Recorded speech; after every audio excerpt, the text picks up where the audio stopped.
Boa noite a todas e todos. Sejam bem-vindos à Festa do Livro, da Leitura e da Literatura que hoje se inicia.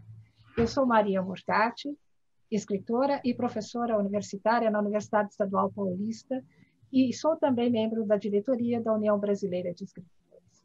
Coordeno as mesas de debates do projeto Feiras do Livro do Grupo Editorial Scortese, que edita, imprime e comercializa livros desde 1982. Faz parte do seu DNA publicar livros, promover concursos literários, realizar recitais e leitura de textos, participar de feiras e bienais do livro, organizar antologias literárias de novos autores, promover palestras e oficinas sobre o livro e a arte de escrever, trabalhar pela formação de bibliotecas e fomentar o hábito de leitura. Dando início às 12 mesas de debate que se realizam de hoje até o dia 11 de dezembro deste ano, teremos, então, a mesa 1, o hábito de leitura e o autor de livros para crianças. O mediador desta mesa é o escritor Ricardo Ramos Filho, que tem livros editados no Brasil e no exterior, é professor de literatura, graduado em matemática pela PUC São Paulo, doutor em letras pela Faculdade de Filosofia, Letras e Ciências Humanas da Universidade de São Paulo. Desenvolve pesquisa na área de literatura infantil, abordando a obra de Graciliano Ramos e privilegiando seus textos para crianças e jovens. É roteirista de cinema, com roteiros premiados, orientador literário, é cronista das revistas literárias eletrônicas Escrita, Blog e Em Comunidade, jurado de concursos literários, membro do Conselho Fiscal da SP Leituras e do Conselho Consultivo da Fundação Padre Anchieta. É também sócio proprietário da empresa Ricardo Ramos Filho Eventos Literários e presidente da União Brasileira de Escritores. A debatedora Estela Mares Rezende, escritora mineira de Dores do Indaiá, é mestre em literatura brasileira pela Universidade de Brasília. Vencedora de 4 prêmios Jabuti, além dos prêmios Barco a Vapor, APCA, Bienal Nestlé de Literatura, Selo Cátedra Unesco PUC do Rio de Janeiro, e vencedora por 3 vezes do prêmio João de Barro, além de outros prêmios. Seu romance para jovens, A Mocinha do Mercado Central, recebeu o Jabuti de melhor livro para jovens e o Jabuti de livro de ficção do ano em 2012. A debatedora Rosana Rios, autora de literatura fantástica infantil e juvenil, iniciou a carreira em 1986 como roteirista do programa Bambalalão da TV Cultura.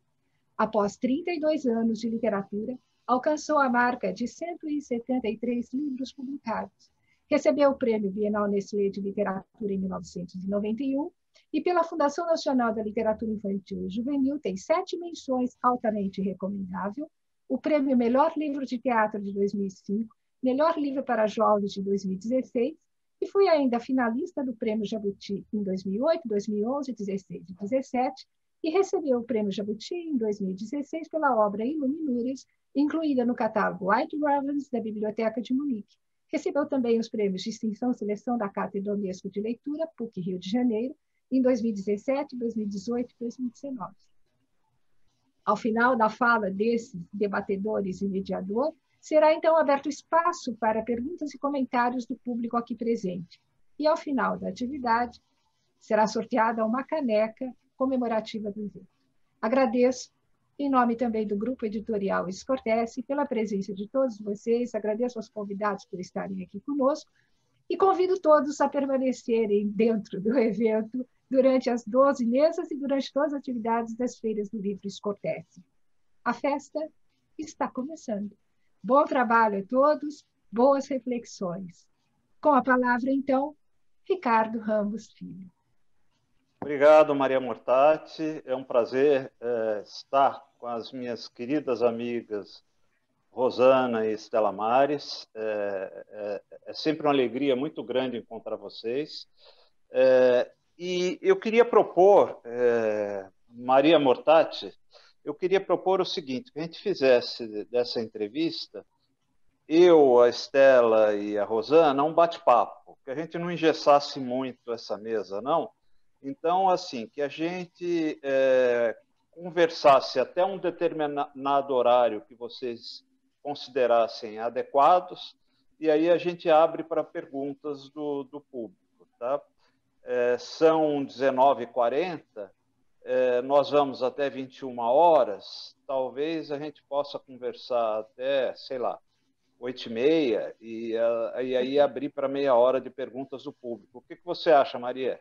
Acho excelente. Vocês hoje são os nossos convidados especiais. Vocês organizam a festa da qual nós participaremos. Fiquem à vontade. Penso que fica muito bem assim. Às 8h30, 8h35, nós iniciamos e abrimos para as perguntas e comentários. Fiquem à vontade. Então, eu vou fazer assim, que aí a gente fica mais à vontade, a gente conversa. Nós temos aqui 3 maricas hoje, né? Mariquinhas. Somos 3 mariquinhas hoje, né? Eu estou aqui na presença. Eu fui olhar, viu, Estela? Eu fui olhar qual que é o coletivo de Jabuti, mas não tem bando mesmo, né? Parece que bando então, mesmo. Nós estamos aqui. Tem nessa mesa aqui um bando de jabutis, de indicações para jabutis, de jabutis ganhos. Então, estou na presença de um bando de jabutis. E o tema da mesa é o hábito de leitura e o autor de livro para crianças, que é muito a nossa responsabilidade, né? De nós que escrevemos para crianças e jovens, é uma preocupação sempre presente no nosso trabalho, né? E aí, a primeira reflexão que eu faço para a gente debater, para a gente conversar, como se consegue o hábito de leitura, né? Ainda é possível isso nos dias de hoje? Ainda é possível a gente conseguir o hábito de leitura? Né? Eu tive isso muito claro na minha formação. Né? Havia uma estratégia familiar na minha casa para conseguir dos filhos o hábito de leitura, e uma estratégia bem sucedida. Como hoje em dia, com tantos atrativos, ainda é possível se conseguir esse hábito? Se é que é possível, o que vocês acham? Pode falar quem quiser primeiro, quem tiver à vontade para falar. Eu acho que não muda muito, né? De quando a gente era criança para agora. Eu, pelo menos, quando era, eu ouvia histórias, ouvia minha mãe e minha avó contando histórias. E hoje em dia também a gente conta histórias para os netos agora, né? Contava para os meus filhos, conto para os netos. E eu acho que você expor as crianças, seja em casa, seja na escola, seja nas bibliotecas, seja nos eventos, aos contadores de história, expor a criança a maior quantidade de livros possíveis, levar às bibliotecas, levar às livrarias, ter livros em casa, colocar eles em contato com livros, eu acho que começa por aí. Porque quando a gente começa contando história, quando a gente começa narrando, não tem uma criança, não tem um jovem que não queira ouvir uma história. Só que, quando eles são bem pequenininhos, bem logo eles vão perceber que a gente pega o livro na mão para ler aquela história. Então, para eles, a história mora dentro do livro. Isso aconteceu comigo, aconteceu com os meus filhos, está acontecendo com os meus netos. Sabe que a história mora dentro do livro e ele gosta da história, e ele curte a história, e ele se apaixona por ouvir histórias, ele vai procurar essas histórias. Porque a gente está falando das nossas crianças, que têm a felicidade de estarem cercadas por livros. Né? A gente tem uma quantidade imensa de crianças que não têm acesso ao livro. Aí, então, já é uma outra questão. Se a gente está com as crianças, os professores sabem disso, os mediadores, os bibliotecários, que são profissionais maravilhosos, eles sabem disso e eles estão dentro das escolas ou mesmo nas suas casas, tentando, via internet, via plataformas virtuais, expor também as crianças aos livros, às histórias. Eu acho que a gente tem que começar contando história, abrindo o livro, mostrando que a história está dentro do livro e expor as crianças, sejam quais forem, estejam onde estiverem, elas precisam estar cercadas por livros. Esse é o começo, né? Mas é só um começo. Só o começo. Depois disso tem um longo caminho a ser percorrido. Só o começo. Estela, o que você acha? Eu vou começar citando uma frase da Francisca Nóbrega, que eu acho muito interessante, que ela diz assim: para se formar um leitor, para se formar o hábito da leitura, o gosto pela leitura, é muito fácil. Ela fala assim, é muito engraçado. É muito fácil. Basta dar o livro certo para a pessoa certa, na hora certa e sair de perto. Eu acho isso interessante quando ela fala sair de perto, porque o próprio texto, a própria literatura, né, ela vai agir ali, o universo simbólico do livro, da literatura, vai agir em meio às vivências, às memórias, às angústias, às tristezas da leitora ou do leitor. Então, tem que ter competência, tem que ter competência. A Rosana falou muito bem sobre a importância dos mediadores de leitura. E todos nós começamos realmente ouvindo histórias. A minha mãe contava histórias lindamente, a minha avó Chiquinha, né, a mãe do meu pai, ela floreava a história. Então, a gente se encantou ouvindo histórias. E depois eu passei a contar histórias, inventava histórias na hora. Então, o ser humano, ele nasce apaixonado pela narrativa. Todo mundo quer saber o que vai acontecer. Quando a gente conta um caso qualquer, é muito fácil a gente perceber que todas as pessoas querem saber. E aí, o que foi que aconteceu? Todo mundo gosta de ouvir uma boa história. Daí para o livro, vem uma dificuldade porque precisa de competência, porque precisa de professores que realmente gostem de ler com paixão, porque às vezes, ainda bem que é a minoria, né? A minoria de professores não tem essa paixão pela literatura, uma pequena minoria.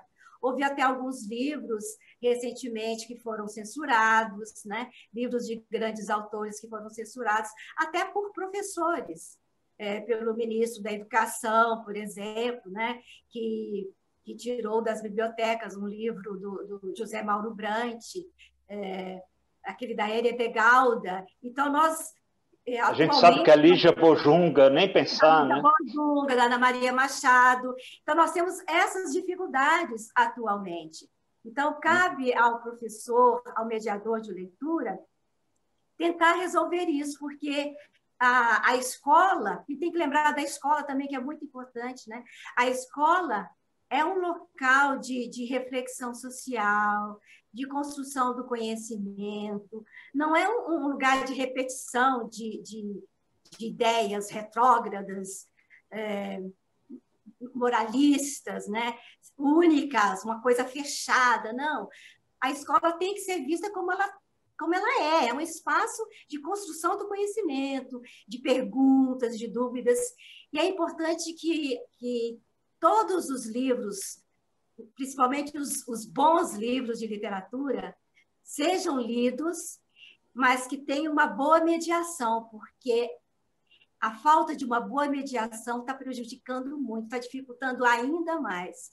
Porque, na verdade, o que a Francisca Nóbrega fala nessa frase não é difícil. É você ter aquela sensibilidade de saber qual é o livro certo, que livro que você vai indicar para o seu aluno, ou para o seu filho, ou para a sua sobrinha. Qual livro que você sabe que vai, de certa forma, encantar aquela pessoa, que tem alguma coisa a ver com a vivência dela, com as dificuldades que ela esteja passando por um determinado momento. Eu mesma, quando fui professora de português e literatura brasileira lá em Brasília, todo início de ano, meus alunos diziam que não gostavam de ler. E eu usava uma técnica muito simples, eu nem falo que é técnica, é um prazer, uma alegria. Eu entrava em sala de aula, lendo um poema, declamando um poema, lendo um trecho de um livro, eu lia de um jeito que todo mundo queria ler o livro depois. Então, não é difícil. Está sendo mais difícil atualmente por causa dessa censura toda, dessa problemática toda que estamos vivenciando no Brasil, infelizmente. Então, as coisas se tornaram mais complicadas. Mas nós temos notícias de grandes professores, aguerridos professores, que continuam, mesmo agora durante a pandemia, continuam divulgando bons livros, continuam fazendo lives, fazendo encontros com autores. Então, é difícil, sim, mas a gente precisa resistir e encontrar aí novas formas de vencer esses obstáculos. diferentes. Mas a Rosana falou muito bem sobre essa questão de ouvir e contar histórias. É assim que tudo começa. E eu concordo com você, Stella, porque eu acho que se há um denominador comum de nós três aqui, é isso de ouvir histórias, né? Eu tive a felicidade de ouvir histórias do meu bisavô. Era meu bisavô que me contava história. Era aquelas histórias ainda de um Brasil antigo, no Brasil do tempo da escravidão. E era o velhinho sentado na cadeira de rodas, na cadeira de balanço, me contando a história. Isso até hoje, quando eu escrevo, eu vejo a figura desse bisavô, meu bisavô Américo, que era pai da minha avó Heloísa, né? Então, isso todos nós crescemos ouvindo histórias, né? Então, isso acho que formou a gente, né? E eu acho que qualquer criança que cresça ouvindo histórias, eu acho que os pais que são aqueles primeiros mediadores, né, que puderem, nem todos podem, nem todos sabem, né, mas aqueles que puderem, os avós, os pais, que puderem contar histórias para os seus filhos ou netos, estarão colaborando muito para que eles venham a ser leitores no futuro, né? Eu penso assim, né? E encontrar mais tarde professores como você, né, Stella, que consigam passar para o aluno essa emoção pela leitura, né? Esse prazer pela leitura. Que é contagiante, né? É contagiante. E ver livros em casa, né? Maravilhoso. Sim, não, e ter livros em casa, ter livros em casa. Como uma história. É claro que a gente está falando de uma realidade nossa, né? Nós temos que levar em conta tantas e tantas e tantas crianças que não têm livros em casa. Aí eu acho que a gente chega na necessidade mesmo, né? Extrema de nós defendermos as bibliotecas. Nós temos que fazer com que essa lei das bibliotecas seja efetivamente implantada. Nós precisamos de bibliotecas escolares, de bibliotecas municipais, porque para quem não tem condições de sair comprando livro, a biblioteca é o grande espaço.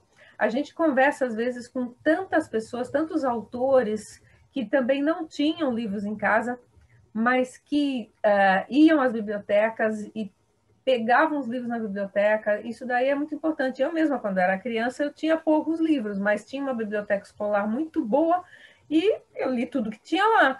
Então, eu acho que a gente precisa bater nessa tecla, porque é uma lei e essa lei não está sendo cumprida. Nós temos que ter bibliotecas em todos os municípios e em todas as escolas, sejam escolas públicas, sejam escolas particulares.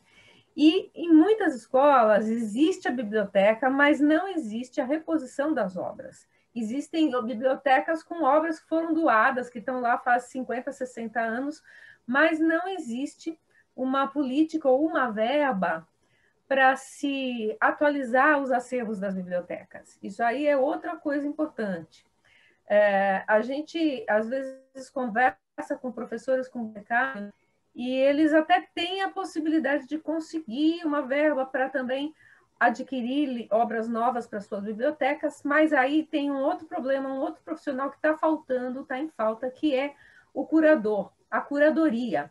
A Stella, quando ela falou que as crianças precisavam ser expostas a bons livros, ela está falando de curadoria. Não adianta a gente constituir uma biblioteca escolar, uma biblioteca municipal ou uma biblioteca de bairro com aqueles livros que são doados ou com aqueles livros que vieram, sei lá de onde. Ninguém quer mais, né?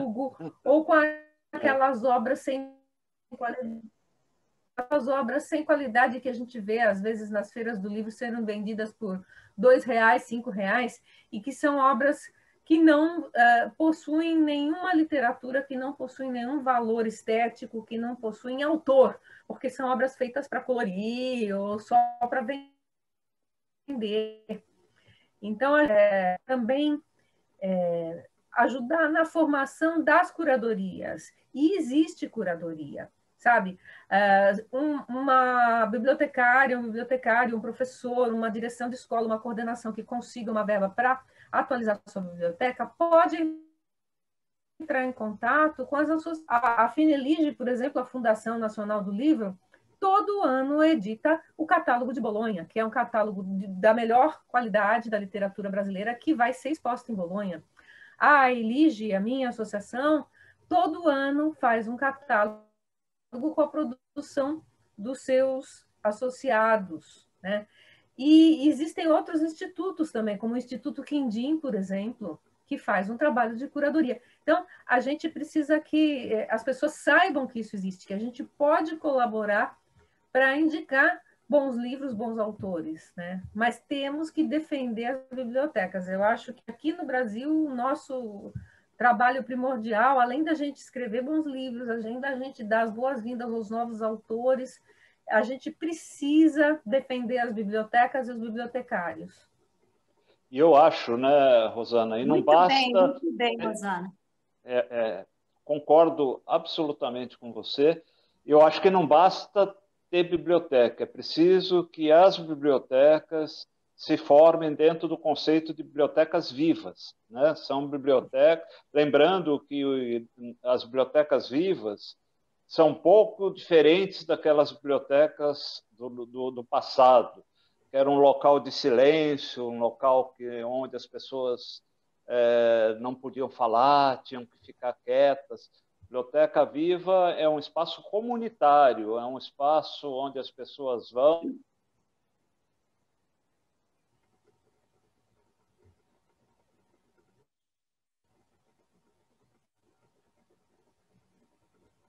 Ricardo ficou mudo, não foi? Podemos dar continuidade, se vocês quiserem, Rosana e Estela. Eu vou verificar com ele o que está acontecendo, por gentileza. Então, o Ricardo estava falando sobre as bibliotecas. Ele está voltando? Eu posso falar? Um minutinho que eu vou ver. Estela, pode continuar. E depois o Ricardo volta. Sim. Foi muito bem lembrado pela Rosana, né, sobre as bibliotecas, que é uma questão primordial, e a Rosana é exímia conhecedora dessa história toda, né, de como que esses trabalhos podem ser divulgados, como essas coisas podem ser diversificadas e implementadas. Eu estava lendo esses dias um artigo do Volney Canônica, Rosana, então ele estava falando também sobre a questão da mídia, né? Porque há bibliotecas pelo Brasil afora que fazem um bom trabalho e muita gente desconhece esses trabalhos, eles não são divulgados. Em geral, a mídia divulga quando existe algum problema sério, mas não busca aqueles trabalhos bonitos, os belos projetos de leitura que existem em várias bibliotecas.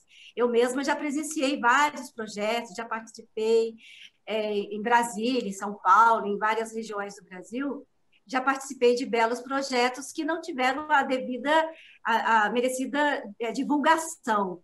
Então, eu, por exemplo, me lembro assim, vivamente de quando eu era pré-adolescente, havia um ônibus biblioteca no centro de Taguatinga, era uma cidade satélite de Brasília.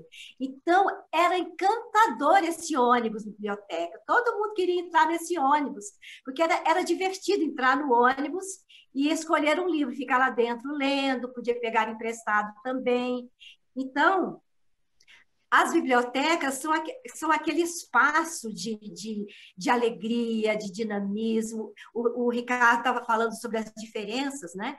Atualmente, ninguém fica pedindo silêncio nas bibliotecas. Eu tenho até um livro, A Sobrinha do Poeta, em que a personagem principal, que se chama Leodegária, né? E ela trabalha em biblioteca, e a diretora pensou assim, eu vou colocar a Leodegária na biblioteca, porque lá é lugar de sossego, é lugar para ela quietar o facho, porque a Leodegária era muito aguerrida, muito agitada, gostava de ler. Então, a diretora da escola teve essa ideia horrível, né? Horrível, de colocar a Leodegária lá na biblioteca para que ela quietasse o facho. para ela parar de fazer tanto alvoroço na escola, porque ela movimentava muito a sala de aula. O que foi que aconteceu? A Leodegária, que era uma grande leitora, foi revolucionar a cidadezinha toda, porque ela gostava de ler e de diversas formas ela foi incentivando as pessoas a lerem também. Então, assim, a importância da biblioteca e de quem trabalha na biblioteca, dos bibliotecários e dos professores atuantes em biblioteca, né? Ou seja, esses mediadores de leitura, esses outros mediadores de leitura. É por aí. Essa sua personagem, ela exemplifica uma coisa. Se a gente tem paixão pela leitura, se a gente comunica essa paixão. É contagioso. É mais contagioso que o Covid, tá, gente? Então, vejam só, professores que têm paixão pela leitura, como era o caso da Estelinha, entrando em sala de aula, já lendo um poema ou declamando, transmitem a sua paixão. E essa paixão vai indo de um para outro, para outro, para outro, e aí não precisa ser necessariamente o professor ou o bibliotecário. Qualquer pessoa pode transmitir essa paixão. Qualquer pessoa. Qualquer pessoa. Muitas vezes a gente entra no metrô, entrava, né? Agora estamos em isolamento, mas eu entrava no metrô aqui em São Paulo e aí tem alguém lendo. E a gente já fica, puxa, que livro será que aquela pessoa está lendo? Muitas pessoas lendo no metrô, e nós leitores a gente fica curioso, porque a gente quer saber qual é o livro que desperta as paixões. E tem um livro do Daniel Pennac, você deve conhecer, Estelinha, chamado Como um Romance, onde ele conta a sua experiência na França. É um autor francês muito importante. Ele conta a sua experiência na França dando aula para uma série de adolescentes. Já não eram nem crianças pequenas, porque com os pequenininhos a gente até consegue se imiscuir mais na questão da contação de história. Mas aí o Daniel Pennac, nesse livro Como um Romance, ele conta como ele entrou numa sala, ele foi designado para dar aula de francês, de literatura francesa clássica, para uma sala de adolescentes que já eram repetentes, já eram aqueles que estavam nos últimos lugares, era um pessoal que não lia de jeito nenhum, que não estudava, que já tinha quase desistido. E ele chega para eles e eles estão ali meio que desmaiados, porque não estão nem aí com o professor. Ele pega um livro, que no caso era O Perfume, do Patrick Suskind, escolhe um trecho e começa a ler aquele trecho que despertou imediatamente a atenção dos adolescentes, porque ele falava que as ruas de Paris fediam. E ele falava de toda a sujeira que corria nas ruas de Paris. E ele falava as palavras mesmo. Porque aquilo ali fedia a merda. Os adolescentes, quando ouviram falar aquilo, eles já ficaram como assim? E aí ele conta toda a trajetória dele naquela sala de adolescentes que, de repente, se interessaram por aquele livro, queriam saber o que acontecia, foram ler, e outras obras clássicas francesas, e ele mostrou para eles como eles podiam encontrar e se encontrar dentro daquela literatura clássica. E, de repente, no final do ano, eles estavam discutindo todos os autores franceses, de Dumas a Flaubert. Isso é uma coisa que os nossos professores, muitos deles fazem, e a gente precisa estimular. É claro que existe todo um problema, né, de que tem leituras obrigatórias e tal, mas a gente sabe perfeitamente que todos os clássicos, todos os autores têm algo sedutor, algo prazeroso que a gente pode passar para os nossos alunos, ou para os nossos filhos, ou para os nossos sobrinhos. A gente não precisa focar na parte mais chata de um clássico, a gente pode perfeitamente sair pela tangente e chegar no coração deles, transmitindo a nossa paixão. Sim, essa paixão é fundamental, né? É ela que vai revolucionar. Alguém falou aí sobre os livros, que seriam os livros de entretenimento, a literatura de massa, e às vezes a gente pode formar o leitor, não podemos ter preconceito em relação a esses livros. Muita gente começa a gostar de ler com literatura de massa, com literatura mais superficial, né? Mais de entretenimento. Não podemos ter preconceitos, não. A gente pode começar assim. Como diz o bibliógrafo José Mindlin, com o tempo, o gosto se refina. Então, aos poucos, a leitora ou o leitor vai exigindo algo mais interessante, mais profundo, mais de acordo com a sua complexidade humana, não é? Mas podemos, os jovens, as crianças podem começar com quaisquer textos. Agora, havendo o bom professor, o bom mediador, vai ser mais rápida essa transição, né? Daquele texto mais pobre, mais superficial, para o texto mais interessante, mais criativo. Eu costumo falar muito sobre os dois tipos de leitor, né? Há o leitor chamado de leitor comum, que é aquele que lê para resolver seus problemas, aquela leitura mais imediatista. Eu vou ler para espairecer, para esquecer os problemas, para esquecer que nós temos um desgoverno atualmente. E há aqueles leitores que são mais exigentes, aqueles leitores que buscam a arte, que querem algo que converse com as suas dificuldades, com seus sonhos, com as suas angústias. Então, eu falo que isso é o livro que é um objeto mágico.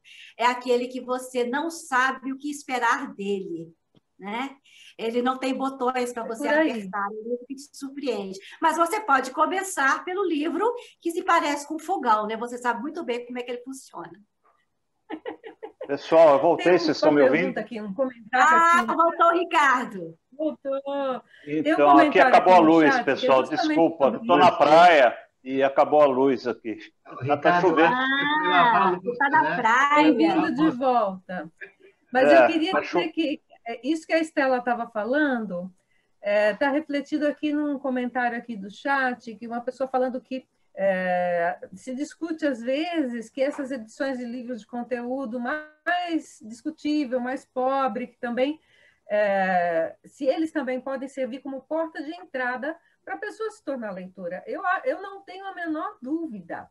Nós estamos numa geração, nós vimos os nossos filhos lerem Harry Potter, por exemplo.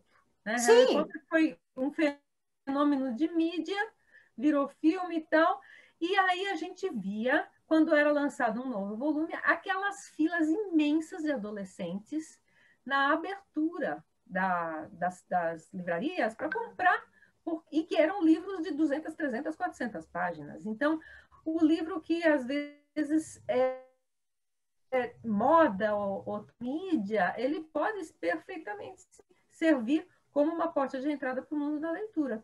Eu vi uma vez uma jovem que tinha lido aquela série não tão boa de vampiros, uma série bem ruinzinha de livros de vampiros, mas que estava na mídia, virou filme e tal, e coisa, e ela achava aquilo lindo.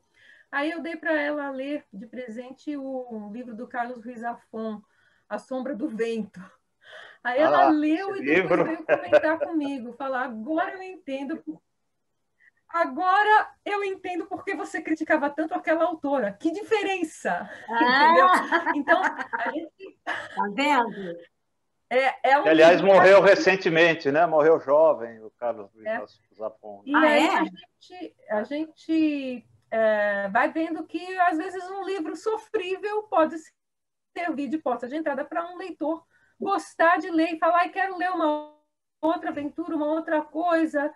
E aí a gente vai introduzindo aquilo que tem mais substância, aquilo que tem mais conteúdo. E nós temos um conteúdo fantástico na nossa literatura infantil e juvenil, um conteúdo, assim, maravilhoso. E eu estou vendo também aqui que alguém pediu para a gente falar um pouquinho da literatura infantil no que tange a ilustração também, né? Que também... Você também é ilustradora, né, Rosana? Você também é ilustradora, então é tua praia, né? Mas eu sou uma ilustradora bissexta, só muito raramente eu ilustro, tá? Eu já ilustrei. Nós temos ilustradores maravilhosos hoje em dia. Temos, premiadíssimos, né, internacionalmente. Tem prêmio Chris Anderson, né? Hans Christian Andersen, Sim, a gente tem, só para citar alguns, a gente tem uma Lúcia Iratsuka, Cissa Fittipaldi, André Neves, Roger Mello, Marilda Castanha. Odilon Moraes. É difícil citar. Marilda Castanha, Nelson Cruz. Odilon Moraes, maravilhoso. Odilon Moraes. Temos a Rosinha Moraes, Campos. Eva Rosinha Furnari. Campos. Gente, Eva Furnari é um monumento de ilustração. A Eva Furnari é fantástica, maravilhosa. Que escreve também, né? Ilustra, Ricardo escreve. Azevedo. Ricardo Azevedo. Muitos ilustradores são autores de texto também. Então, e a gente a Marília pode deixar Perigo. de citar a maravilhosa e querida Elvira Vigna, né? Que deixa tanta saudade. Deixa muita saudade. Muita saudade. Então, há livros que são verdadeiras obras de arte.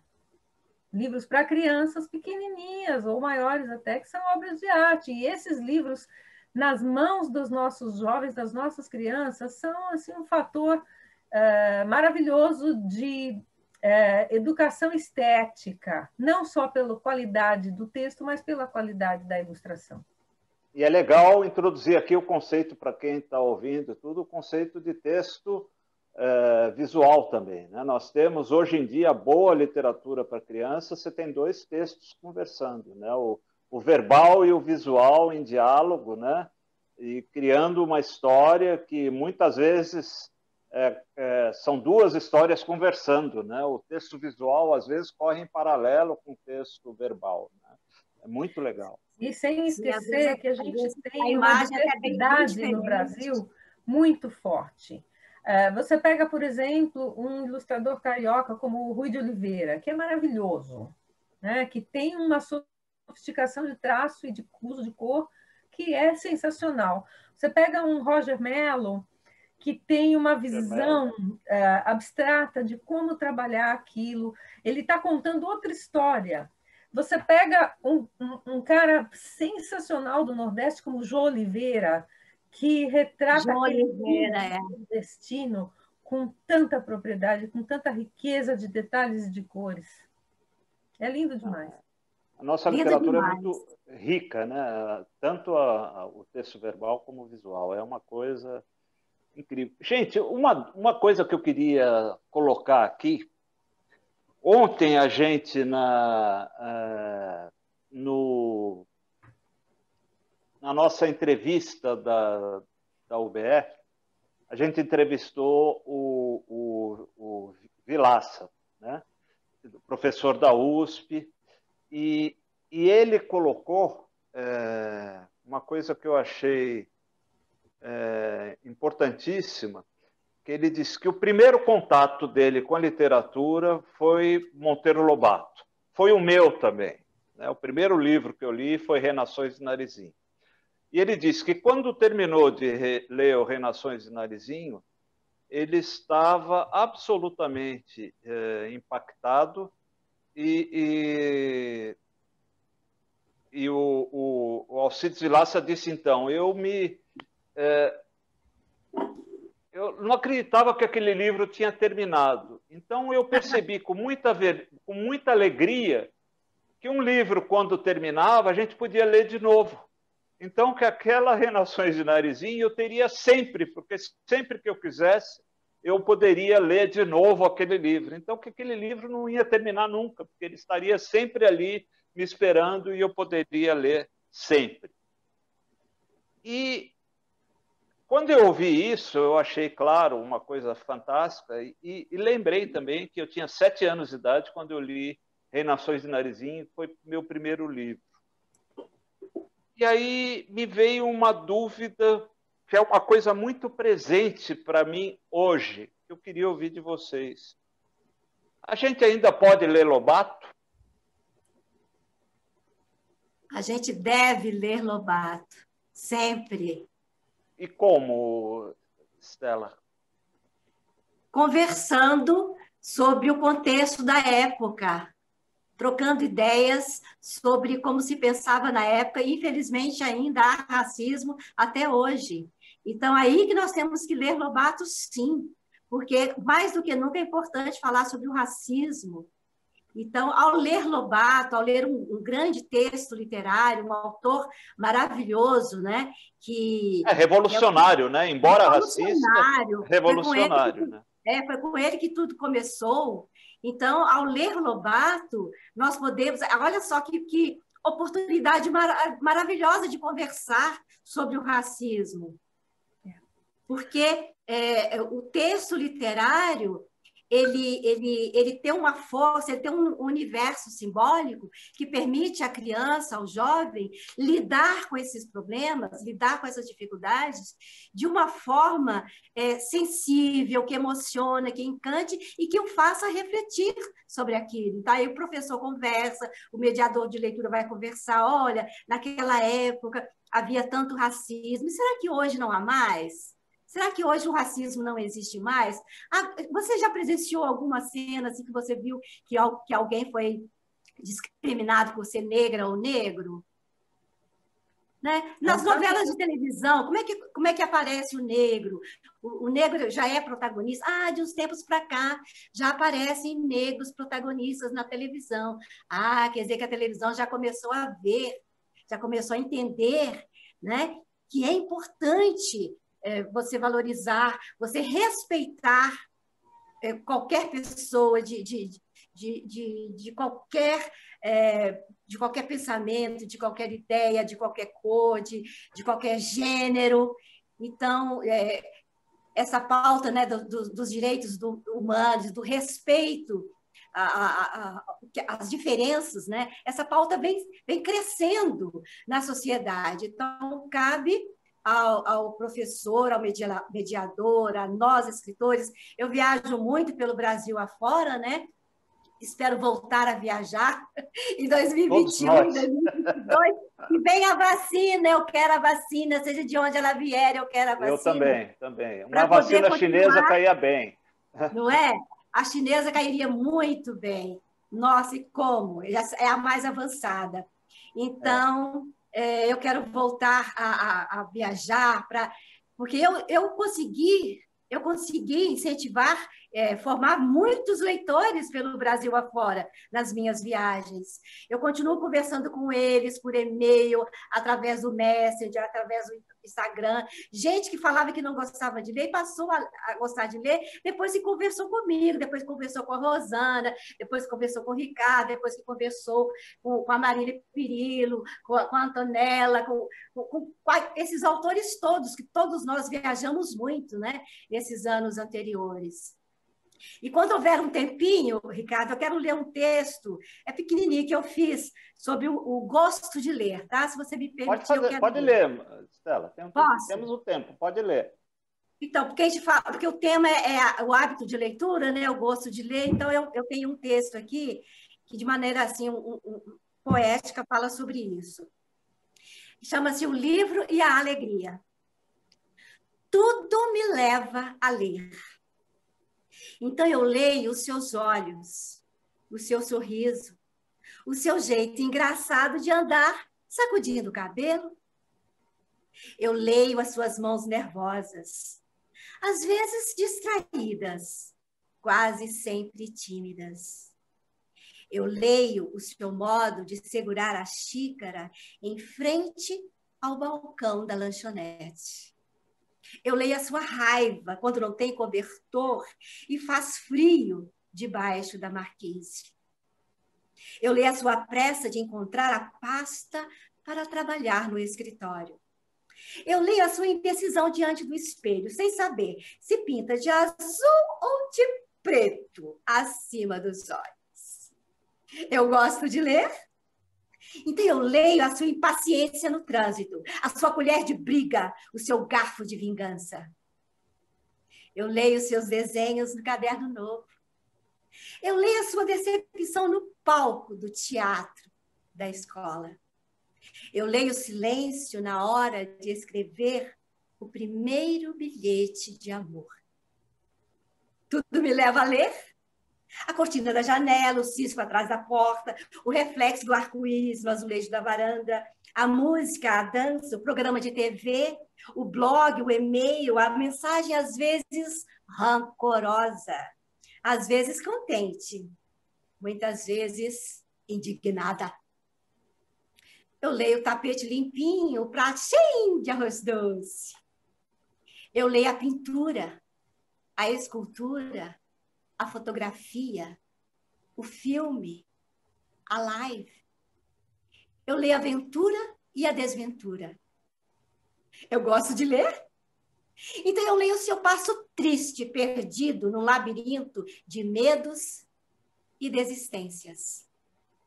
Eu leio a sua expectativa, o seu sonho, a sua doce e venturosa teimosia, a sua, de repente, alegria tão disponível, tão inventiva e tão desconcertante. Eu gosto de ler, então eu leio o livro. E quando eu leio o livro, me vem tanta alegria. Eu me livro da mesmice e entendo a sua alegria. Eu espalho a nossa alegria. Fique imaginando que você também já leu ou ainda vai ler o livro, porque de repente só precisamos da sabença de ler para criar coragem de escrever com mais disponibilidade para a alegria. Fique imaginando que você também vive se refazendo em alegria. Alegria da força, da pé, da jogo de cintura. Com o livro e a alegria, a gente sonha e pergunta mais. A gente fala e se impõe. A gente não apenas escuta. A gente não se conforma e se transforma em gente poeticamente mais humana. Muito legal. Muito legal. Então, nesse texto eu disse várias outras coisas que eu gostaria de dizer. Você disse tudo, né? Hein? Disse tudo. O que a Estela tocou num ponto importantíssimo. A gente fala muito, né? Precisa ler, é importante ler, mas a gente não pode esquecer que nós lemos não apenas as palavras escritas, a gente lê o mundo, a gente lê os rostos, a gente lê os olhos, lendo o tempo todo, lê né? as imagens, as cores, as músicas, as canções. Viver é ler. Toda hora a gente está lendo. Exatamente. Daí para o livro não é tão complicado assim, desde que a gente se esforce e tenha competência, né, para isso. Eu ouvindo você ler, Estela, e vendo e sabendo do seu amor pelas palavras, que é um amor que eu compartilho, e que eu acho que todos nós compartilhamos, né, Rosana? Escrever, de certa maneira, é amar as palavras, né? É amar.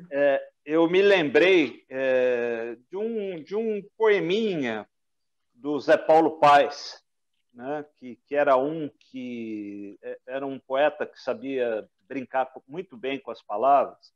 Esse poeminha, querido, eu tenho muita saudade do Zé Paulo. Eu gostava também, muito também. dele e da Dorinha, que também recentemente... A Dorinha. Dorinha, que recentemente se foi também. Né? Também se foi, Então, tem um poema dele, Convite, que eu gosto muito, que diz assim: poesia é brincar com as palavras como se brinca com bola, papagaio, peão.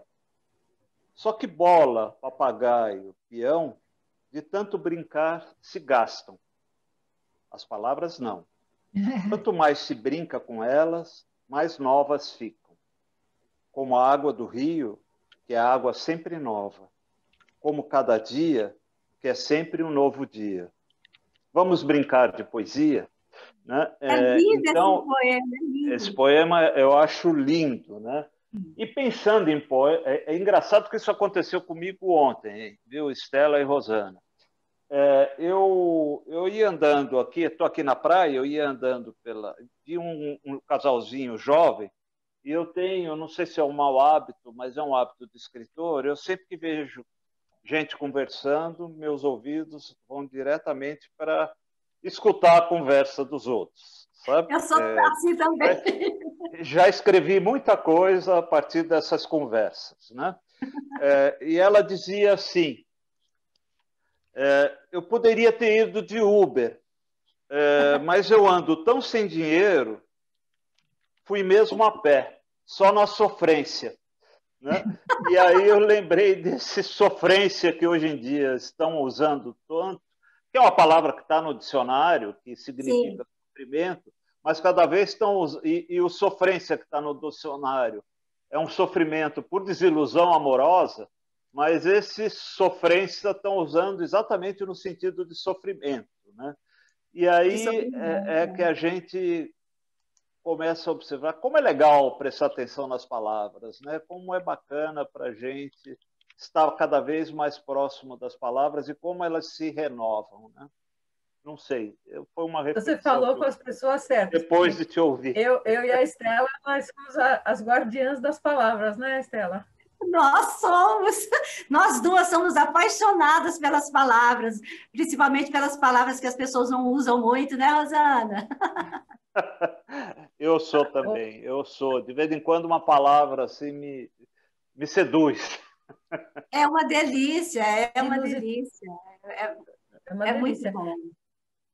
Então, uma vez eu lembro que eu estava numa sala de aula conversando com as crianças e aí, né, eu tinha um livro que tinha um personagem que xingava o outro.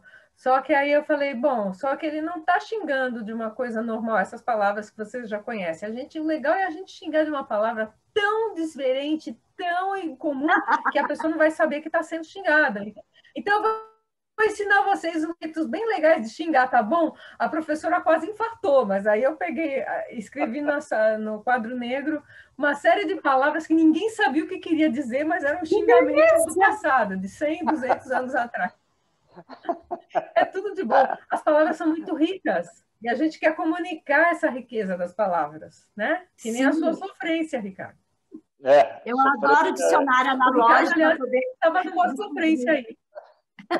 Sem a Maristela, ele estava na sofrência. Agora que a Maristela chegou, ele está feliz. Olha que sorriso. Bom. Então, gente, é assim... Eu tinha combinado a gente abrir para pergunta às 20h30, mas já são 20h28. Então, vamos mandar mais 2 minutinhos para o público. Eu estou vendo aí que tem um monte de gente querendo fazer pergunta. Então, vamos abrir para o público. Você que vai mediar as perguntas, Maria? Sim, eu posso fazer isso, passar para vocês. Se você não, pode fazer, Maria. Só gostaria de fazer uma síntese do bate-papo muito agradável que está ocorrendo aqui no chat, como sempre ocorre, principalmente com a fala de vocês, que está sendo ótima. Já coloquei lá no Facebook, vocês três estão lindos, viu? Estão abafando. Então, está sendo muito agradável acompanhá-los. E o público também aqui está colocando questões muito importantes. Eu vou ressaltar algumas delas que dizem respeito ao momento que as questões vão despertando nas pessoas. Né? Então, o conceito, vou até recordar, não sei se você viu, Ricardo, para conduzir, a discussão sobre o conceito de texto visual, a relação com a ilustração, e esse foi um dos pedidos, a Maria Esther pediu para se inscrever, e a discussão da biblioteca e o mediador de leitura, quando é que o mediador pode ajudar ou até atrapalhar, né, no processo de leitura, e como se faz na escola para que não fique restrito às discussões estritamente escolar. Isso são algumas das questões que eu anotei, mas vocês provavelmente vão ouvir outras aqui, que nós vamos abrir as perguntas. Mas todos os comentários indicam a fecundidade das questões que vocês estão abordando dessa forma tão agradável como vem fazendo aqui. Então, eu vou só recordar que até o momento inscreveu-se a Maria Esther para fazer uma pergunta sobre ilustrações. Estou enganada? Mais alguém? Só a Maria Esther. Então, Ricardo, se podemos organizar, ela faz a pergunta. Olha, Seba Soares para todos, eu. Adriana Santiago. Quer fazer uma pergunta? Sim. Adriana, Seba, a Maria Esther estava lá no fundo, e a Alessandra, que é ilustradora, né, Alessandra, de livros infantis. Sim? Então, vamos lá, eles vão perguntar ou eles mandaram por escrito? Vou perguntar. Então, nós vamos fazer pela ordem. A Maria Esther, nós vamos pedir que sejam 2, 3 minutos, 3 minutos entre perguntas e respostas. E se precisar mais, obviamente, sim. Então, a Maria Esther vai ser a primeira, depois nós teremos a pergunta da Alessandra, depois Seba e depois Adriana. Sim? Pode ser? Pronto? Maria Esther? Tá bom. Dá um vinho? Eba, Maria Esther. Tudo bem? Boa Tudo noite, bem? pessoal. Bem-vindos, tudo de bom, né? Tá uma delícia esse grande bate-papo com vocês. Eu queria lembrar que nós já passamos por tantos tipos de leituras, né? E continuam como os mangás, Sabrinas, na época de férias. Quem não leu Sabrina, gente? É aquele tipo fotonovela, tudo se lia, né? Tudo se lia. E tudo remetia depois a um bom livro. Eu acho que isso é essencial. Eu lembro que no meu tempo de bibliotecária, em colégio particular, adotaram um livro que, se não me engano, o nome era Quem Tem Medo de Escuro, alguma coisa assim. Eu tive um pai que chegou bufando na escola, que não queria que aquele filho lesse o livro porque tinha medo de monstro. E o livro falava justamente sobre o monstro, né? Que é quando a criança vai dormir, que pensa que tem a toalha de banho é o monstro, transforma tudo que está no quarto no monstro, né? Então, o trabalho que a gente teve com essa criança e outras que depois vêm a calhar, que a gente descobre que é para isso mesmo, é para tirar justamente trabalhar justamente esse o medo do escuro, né? Então, foi muito divertido e muito bom. Então, tudo é possível, né? Com o livro, com a escrita, com a leitura, tudo a gente pode resolver, tudo a gente pode conversar, tudo a gente pode representar, inclusive, né?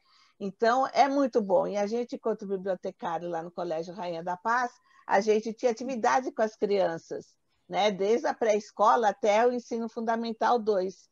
Então, era muito gostoso. A gente trabalhava com revista no ensino fundamental, com leitura de matérias, com crianças com poesia, enfim, dentro do ritmo de cada um. Então, existem muitas atividades com livros determinados que a gente pode estar trabalhando. Então, é uma área muito divertida e muito gostosa de fazer e de se trabalhar. Por isso que eu acho que a valorização do bibliotecário, das bibliotecárias, dos bibliotecários, é muito importante para a escola. Não basta só o professor se cansa, às vezes, do dia a dia. Às vezes não, né, gente? Sempre, né? Cá entre nós. Não é fácil lidar com essas crianças, principalmente hoje em dia, né? Que é mais difícil, tudo eles perguntam, tudo eles querem saber, que eu acho bárbaro, é maravilhoso, é a oportunidade da gente responder, como diz a Estela, sobre o Monteiro Lobato, que é uma questão bárbara de se colocar, né? E nós somos, nossa, eu trabalhando aqui bibliotecária, né? Hoje eu sou uma editora, né, de livros infantis e infanto-juvenis aqui na Escortece. Mas ainda tem aquela coisa falando da bibliotecária lá atrás. E é um trabalho maravilhoso que eu fiz por 14 anos. Faria de novo, né, como tranquilamente, que é muito legal. Outra coisa que eu queria comentar, que seria a pergunta: como é que vocês estão trabalhando os professores nessa altura do campeonato, não só por conta da pandemia, mas mesmo antes da pandemia? Eu acho que muito da leitura, além dos pais, que eu acho que é uma coisa que a gente hoje em dia, desculpa, a gente não consegue nem contar, que eu já vi pai em livraria comprando CD e falando para o filho: eu não vim aqui comprar livro, eu vim aqui comprar CD, né? Então, tem muito disso. O pai vai dizer: não, eu não tenho dinheiro para comprar livro. Então, eu acho que a escola e as bibliotecas e os professores são a grande chance da criança voltar a ler, da criança ter vontade de ler, de incentivar presentes, livro como presente para a leitura, né? E diversificação da leitura, fazer representar, fazer acabar uma história, criar uma história em cima de outra história. Enfim, tem tanta coisa que a gente pode fazer com um livro, né? E como trabalhar esses professores? Não sei se a Rosana tem mais contato com eles, já teve também, né, Rosana? Muito em escola, a Estela também, o Ricardo eu sei que também já teve esses contatos. Como a gente consegue colocar isso na cabeça desses professores, né? Porque eu vou ser sincera, eu estou já com sobrinhos, netos em escola, E assim, eu dou sempre livro de presente para eles, né? Aí a mãe fala, a gente lê todos os dias. Eu falei, então aquilo que você não tiver mais, achando que eles não querem mais ler, leva lá para a escola. Aí eu não sei se vocês fazem leitura, nós vamos batalhar isso aí, querida, porque tem alguma coisa errada. Eu quero ver se a escola se tem biblioteca ou não. Eu isso. acho que todos nós, autores, temos esse trabalho. Não tem nenhum autor que eu conheça que não faça as visitas frequentes para as escolas, Verdade. as palestras, formação para professores, oficinas para professores. A gente faz isso direto. Infelizmente, nós não conseguimos chegar a todos, mas a gente está sempre batendo nessa tecla, conversando, falando da leitura, ser prosa, dando ideias. Estamos tentando, mas é aquele trabalho, né? Alguém está comentando aqui, tem uma professora aqui que está dizendo que ela faz trabalho de formiguinha. Nós, escritores, também fazemos esse trabalho de formiguinha. Todos nós fazemos. Todos nós fazemos, incansavelmente. Eu adoro fazer nas minhas oficinas e nos encontros com os leitores, com os professores. Estou sempre fazendo isso, e lendo, e conversando, e debatendo, falando dos preconceitos. A gente tem que continuar, tem que resistir. As dificuldades existem mesmo. Eu tenho certeza, eu não preciso nem perguntar para a Estela e para a Rosana, mas que é o momento mais legal de todos nós, é o momento de ir à escola, conversar com os alunos que leram nossas obras. É uma delícia. Para nós é o momento mais bacana, é o momento mais rico. Permitam-me, por gentileza, nós temos ainda, desculpem, viu, interrompê-los, mas é que o público está doido para conversar com vocês aqui, são questões... Que bom, que bom! E nós temos ainda 4 inscritos aqui com perguntas das boas, então posso pedir que façam a pergunta, só que eu vou pedir... Claro, lógico. Aqueles que fizerem a pergunta, que, por gentileza, sejam breves ao formulá-las, para que todos tenham depois oportunidade de fazer as perguntas e de ouvir os comentários e respostas. Então, agora nós vamos ouvir a Alessandra, que tem um conjunto de 4 questões aqui, né, Alessandra? Pois não? Oi, boa noite, gente. Estão me ouvindo? Sim. Eu queria que vocês... Boa noite. Eu queria que vocês comentassem um pouco sobre os e-books e os app-books, se vocês acham que o advento, né, dessas novas leituras, elas mudam o hábito de leitura das crianças, e se vocês acham que esses objetos aproximam ou distanciam as crianças do livro impresso. É só isso. Começa com você, Rosana. Eu? Bom, eu sou fã de e-book. Eu sabia que você ia falar isso. Eu sabia que você ia falar isso. Deveriam virar e-book. Eu leio e-book que tem uma doida, só não leio só e-book porque eu sou apaixonada pelo livro de papel. Tem alguns que eu tenho as 2 versões, eu tenho o e-book e o livro de papel, de tão apaixonada que eu sou. Eu acho que não atrapalha, pelo contrário, só ajuda. É mais um suporte para a nossa literatura. Penso exatamente igual. É sempre bom lembrar, não substitui, é um ganho. Não substitui, porque é um outro suporte, é uma outra linguagem. É um ganho. E a mesma coisa eu acho que vale para o audiolivro, que está crescendo. Eu acho muito importante o audiolivro, não apenas para as pessoas que têm deficiência visual, mas para aquelas pessoas que estão no trânsito ou que estão fazendo trocentas coisas e, ao mesmo tempo, estão ali ouvindo o seu audiolivro. É muito bom que haja esses outros suportes. Quanto mais, melhor. É leitura. Nós estamos trabalhando de história. Leitura. Pois não? Sim. Então, podemos passar para a próxima pergunta? Sim. Sim. Você pegou a pergunta da Chayane, Maria Mortati? Estou pegando, mas eu vou dizer a ordem das inscrições. Salvo engano, se alguém depois discordar, me avisa, mas salvo engano, na sequência nós teremos Seba, Adriana, Wellington e agora se inscreve Chayane. Ok? Vocês que estão inscritos, pode ser assim. Adriana, desculpe, viu? Mas era como eu anotei, a Alessandra já tinha feito antes as suas formulações, salvo engano meu. Podemos fazer assim? Sim? Então, Seba, por gentileza, é tua vez agora.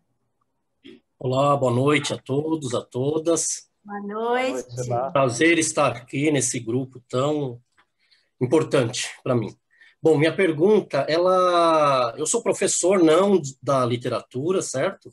Eu sou das ciências sociais, mas sempre usei o recurso da literatura para ensinar filosofia, sociologia, antropologia, enfim, na educação básica, né? Maravilha. E é inevitável, para mim é inevitável.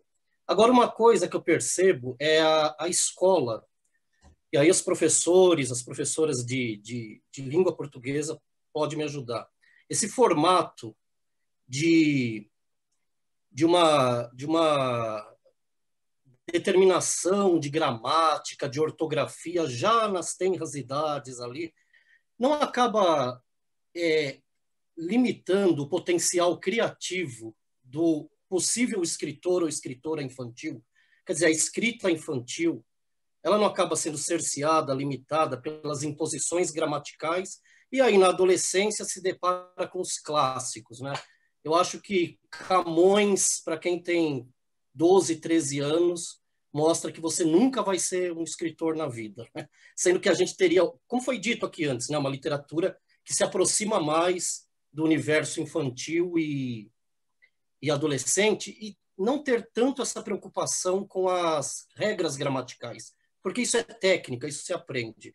E aqui eu remeto a Carolina Maria de Jesus, não é, que ensina isso para a gente até hoje, né, que as regras gramaticais, tal como o preconceito racial do Lobato, pode ser explicado depois, não é? Então, a minha pergunta é essa: o quanto que esse formato de educação das letras para crianças e adolescentes não inibe esses potenciais escritores que deixam de escrever e, portanto, vão deixar de ler também. Então, é uma cadeia, porque eu percebo isso com os meus alunos adolescentes, né? E uma coisa que eu queria ressaltar, que eu já vi muitos jovens ligados a esses coletivos na periferia, que fazem poesia, estão ligados ao rap, poetas maravilhosos dizendo que só tirava 0 em português na escola, porque ele estava mais preocupado com a expressão do que com a forma. Então, eu queria que vocês comentassem isso, por favor. Muito obrigado. Obrigada, Seba. Esse seu depoimento é maravilhoso, Seba, é muito importante. Estão me ouvindo, né? Esse depoimento Sim. É fantástico, porque o fundamental é a criatividade, a imaginação. Nós temos que valorizar a oralidade, a maneira como a criança fala, o que ela traz, né? o que ela já tem a dizer, com o linguajar dela. E com muita leitura, aos poucos, a gente aprende a gramática, não precisa de tantas regras, não precisa desse exército aí de impor coisas. Você só escreve bem se você usar determinadas regras, se você usar isso e aquilo. Tem que conhecer a sintaxe, o que é oração subordinada. É claro que isso é interessante. Eu mesma já fui professora de português, eu adorava gramática, mas é uma exceção. A maioria, né, das pessoas tem que ir para o universo da literatura, da escrita principalmente, sendo valorizada a sua própria fala, a sua oralidade, o seu jeito de falar. Você deu um ótimo exemplo aí da Carolina. A Carolina cometia erros gramaticais, entre aspas, mas ela, no texto dela, a sensibilidade, a emoção, a tragédia dela, as vivências dela, tem lirismo, os preconceitos, né? A pobreza dela. Então, isso é que é bonito, isso é que é importante, as emoções que o texto dela traz. Então, o professor, né, o pai, não pode ficar preso a essa gramatiquice, né, que eu falo que é gramatiquice. Eu aprendi gramática lendo. Eu li tanto que eu aprendi automaticamente. E, aos poucos, eu fui transitando, usando a minha oralidade, a minha mineiridade, conversando com ela e aprendendo algumas coisas do código linguístico.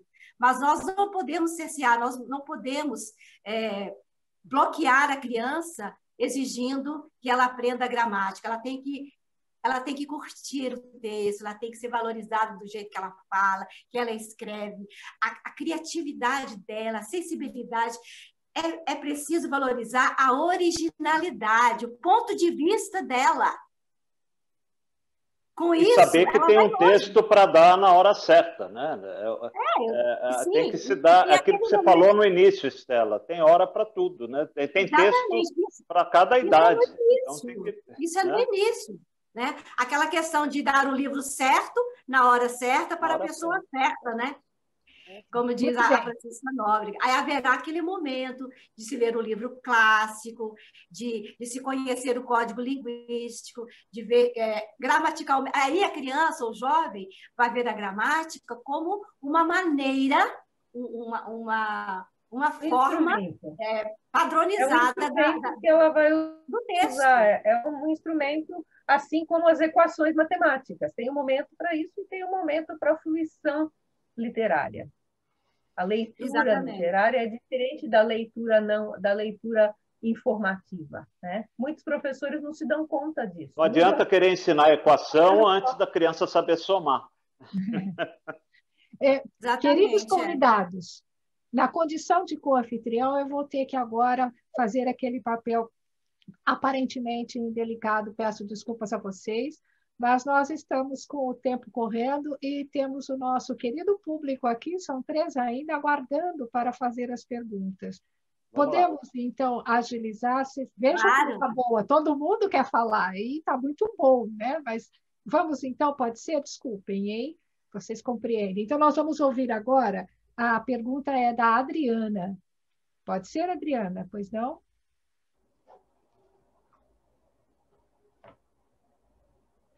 Adriana, você está sem volume? Não. Boa noite. Tudo bem? Tudo bem, e você, Adriana? Tudo bem. Oi, Adriana. Eu sou Adriana Santiago, eu já publiquei livros pela Escortece, inclusive um infantil, que é o Sapo Gererê e Suas Aventuras.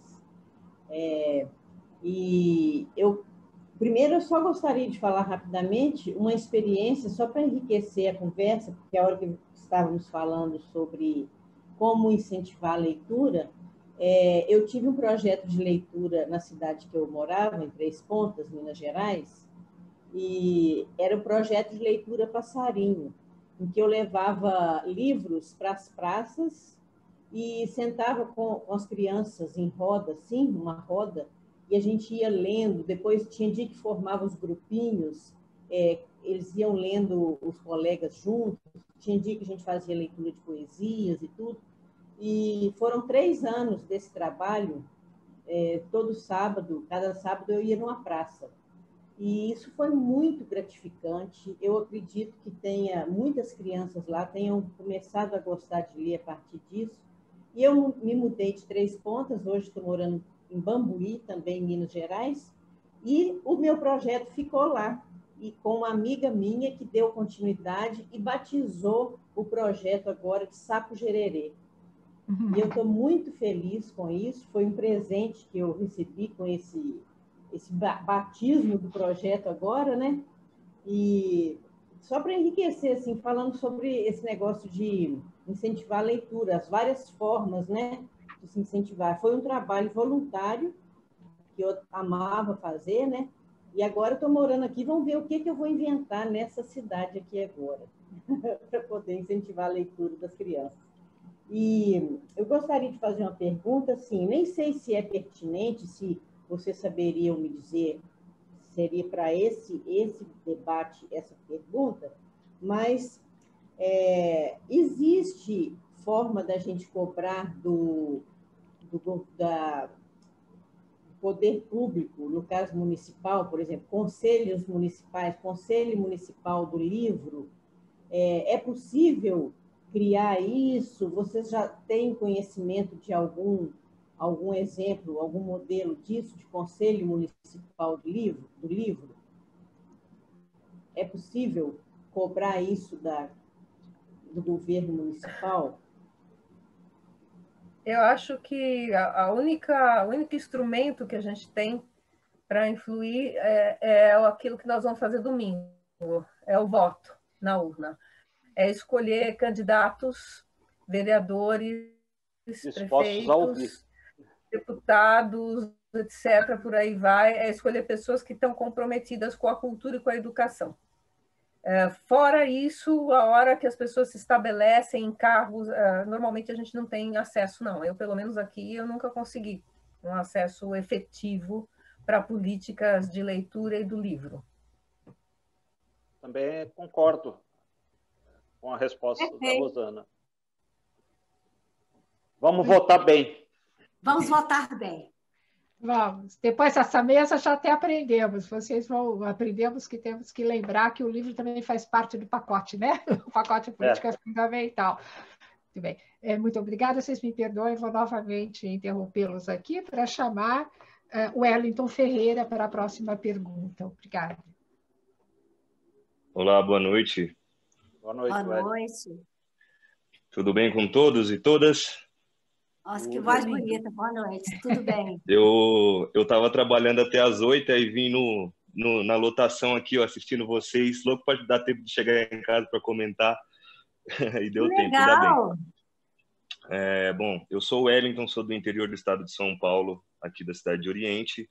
Me formei em biblioteconomia o ano passado, né? Adorei na discussão aí ouvir sobre Biblioteca Viva, né? E a importância dos mediadores da informação e da leitura, que eu, como bibliotecário, faço parte desses mediadores, né? Eu gosto muito da ideia da ação cultural, então acredito que trabalhar com a Biblioteca Viva, a ação cultural, né? E tem tudo a ver com a questão também da oralidade, que me lembra muito a ancestralidade griot, né? Que vem que nos remete aí ao continente africano, a contação das histórias e tal. Acredito que faltam políticas públicas, né? Voltada aos espaços de cultura e informação, né? A falta de investimento que a gente tem nas bibliotecas municipais e escolares, né? Por exemplo, a lei que tinha que ter biblioteca em todos os municípios, a lei de ensino à cultura afro-brasileira e africana nas escolas.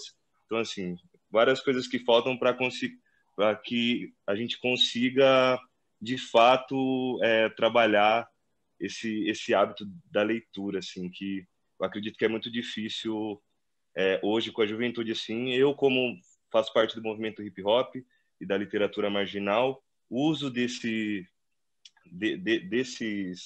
dessas armas, né, do movimento negro para poder se inserir tanto nas escolas, tanto nas prisões. Já dei aula de literatura marginal escrita na Fundação Casa, lancei meu primeiro livro alguns meses atrás, né, de crônicas, e assim, gostei muito de ouvir vocês, foi muito importante para mim esse momento, essa troca de conhecimento, essa conversa.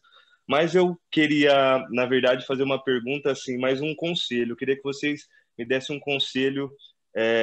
Eu estou pensando em escrever futuramente um livro infanto-juvenil, né? Tenho uma sobrinha pequena, e eu gostaria que vocês me dessem uma dica.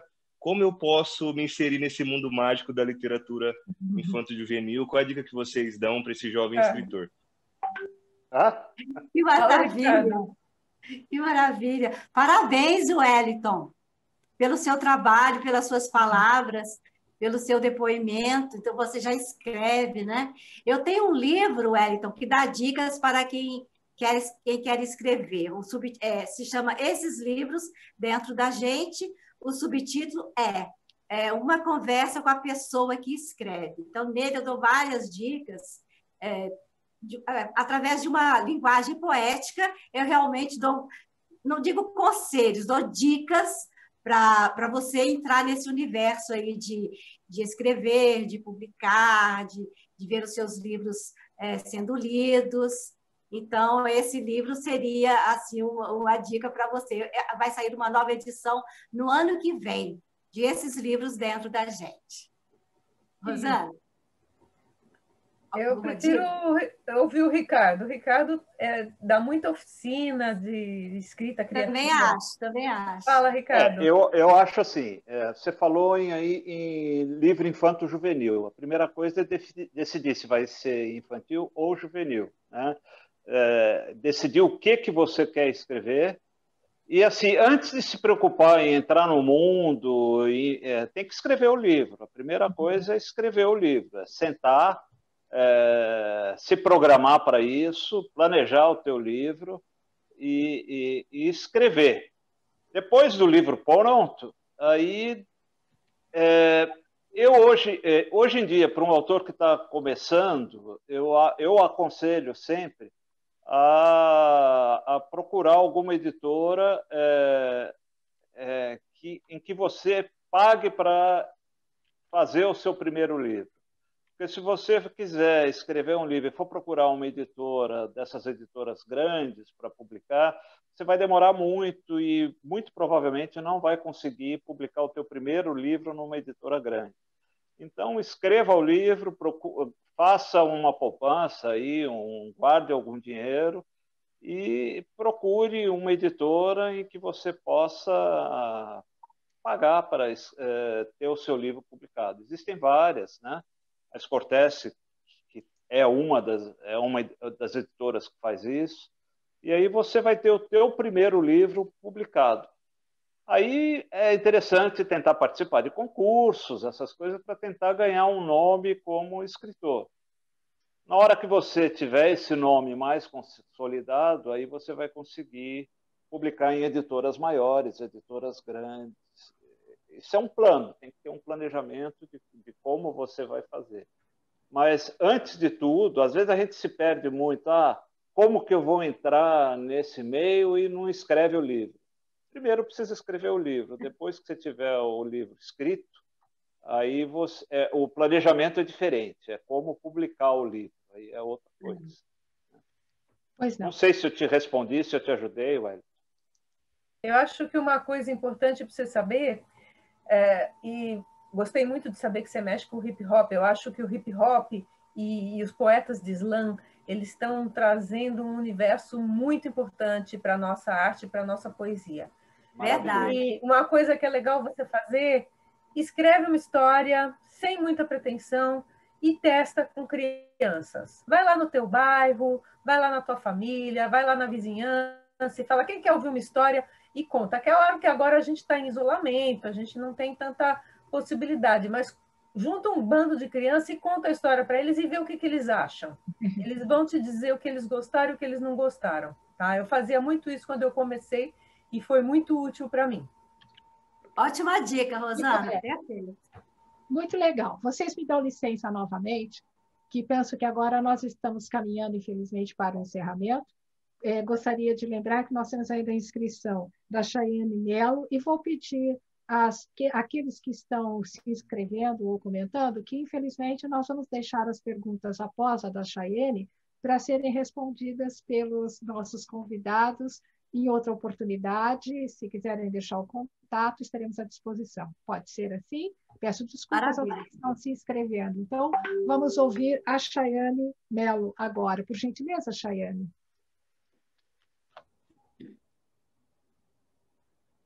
Chayane? Não está mais. Oi, estou sendo ouvida? Agora sim. Pois sim. não. Boa noite a todos, boa noite, professor. Boa noite, Chayane. Tudo bem? Tudo. Então, a minha pergunta foi, eu queria saber como vocês veem o fechamento das livrarias. Por exemplo, eu passei por um momento muito triste na minha vida, nessa época de quarentena, porque eu vi várias saraivas fecharem. Uma livraria grande, eu considero grande, fecharem. Era um espaço que nem eu não lembro o nome da senhora que falou, ela falou das bibliotecas serem espaços de convivência, de conversa. As livrarias também, para mim, eram isso, sabe? Eu gostava de pegar o livro, ver se eu gostava, olhar. E eu vejo as livrarias simplesmente fecharem. Isso, para mim, é muito triste. Eu queria que vocês comentassem um pouco. Bom, Chayane, eu acho, para mim também é muito triste. Qualquer livraria que fecha, para nós escritores, é uma tristeza muito grande. A gente é apaixonado por lugares onde a gente possa encontrar livros, né? Então, a Saraiva fechar foi um golpe, inclusive, grande nas editoras, que nos publicam, porque a rede Saraiva era a maior rede de venda de livros que existia no Brasil. Então, as editoras, e a Saraiva, quando fechou, quando quebrou, deixou de pagar essas editoras. Então, isso, a longo prazo, pode vir a comprometer também algumas editoras, né? Então, é claro que a gente fica preocupado. Mas eu acho que há uma tendência que eu estou achando muito bacana, que é a de acabarem as grandes livrarias e nascerem pequenas livrarias em bairro. Eu estou vendo com muitos bons olhos isso acontecer. Tem em Pinheiros, a Mandarino, tem várias, tem aquela livraria grande que tem no Rio, abriu uma pequena na Pinheiros. Como que é o nome, Estela? Aquela livraria, a maior livraria do Rio. Qual? Você está perguntando sobre a grande ou pequena? Grande. Qual que é aquela grande que tem no Rio? É Travessa. A Leitura? Travessa. Abriu uma pequena Travessa na Rua Pinheiros, né? Tem várias livrarias pequenas surgindo.